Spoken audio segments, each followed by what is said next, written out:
On commence par le statut le plus simple et le plus populaire, la micro-entreprise. La micro-entreprise, c'est le statut préféré des freelances, des entrepreneurs solo et puis de ceux qui veulent juste tester une idée.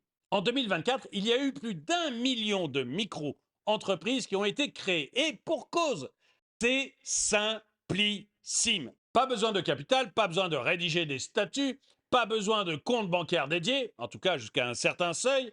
Et puis, la création peut se faire en ligne extrêmement facilement. Côté fiscalité, c'est tout aussi clair. Vous allez payer des cotisations sociales et des impôts sur le revenu en fonction de votre chiffre d'affaires. Pas de TVA à déclarer si vous restez en dessous du chiffre de 36 800 euros pour les prestations de services et de 91 900 euros pour les ventes de biens. Et en option, vous pouvez même choisir un prélèvement libératoire pour payer un pourcentage fixe chaque mois ou chaque trimestre. Bref, pour beaucoup, c'est vraiment la tranquillité d'esprit. Et très honnêtement, quand j'ai commencé cette chaîne YouTube, c'est ce statut que j'avais choisi. Mais évidemment, la simplicité a ses limites. Par exemple, vous ne pouvez pas vous associer. Le statut de la micro-entreprise est réservé aux entrepreneurs solo. Et puis, les plafonds sont stricts.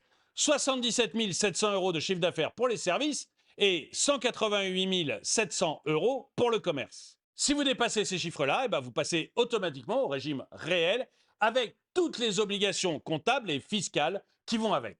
Autre inconvénient, il n'y a pas réellement de distinction entre votre patrimoine personnel et votre patrimoine professionnel. Ça veut dire qu'en cas de dette, vos biens peuvent être saisis, même si l'habitation principale, elle, est sortie de tout cela depuis 2022. Elle ne peut pas être saisie, sauf, évidemment, si vous vous êtes porté caution personnelle pour les prêts que vous avez faits, ou même si votre responsabilité civile est engagée. En résumé, la micro-entreprise, c'est idéal si vous voulez commencer seul, si vous lancez une activité simple ou si vous voulez tester une idée.